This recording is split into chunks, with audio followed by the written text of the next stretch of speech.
Bienvenue dans ce chapitre. Nous allons étudier comment le montant de votre tapis doit influencer votre jeu. Dans le cours précédent, nous avons étudié comment un gros ou un petit tapis doit influencer votre jeu et celui de vos adversaires. Nous allons maintenant étudier le cas particulier des tournois où, comme vous le savez déjà, le montant des blindes augmente régulièrement et des ante apparaissent à partir d'un certain niveau. Pour information, les ante sont des mises obligatoires à verser par chaque joueur à une table de poker. Ils apparaissent généralement dans les tournois après quelques niveaux et les personnes placées en position de petites et grosses blindes doivent également s'acquitter de ces mises.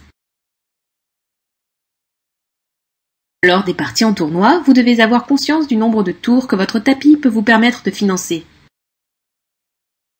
Ce nombre est appelé l'indicateur M, du nom de son inventeur, Paul Magriel.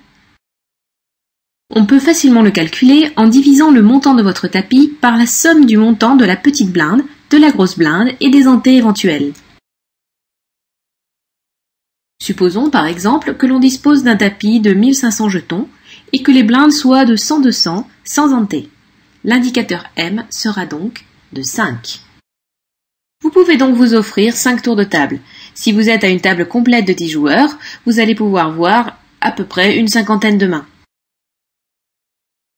Supposons maintenant que l'on dispose d'un tapis de 11 000 jetons. Les blindes sont respectivement 100 et 200, avec ante de 25. L'indicateur M sera cette fois de 20. Cette fois, vous pouvez donc vous offrir 20 tours de table, et donc si vous êtes à une table complète de 10 joueurs, vous verrez à peu près 200 mains. Évidemment, cet indicateur est un outil essentiellement théorique. Vous n'allez pas réellement financer autant de tours de donne.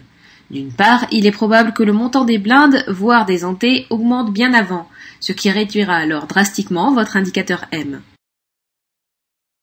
D'autre part, tout coup dans lequel vous vous engagerez viendra remettre en cause le montant de votre tapis, et donc de votre indicateur M.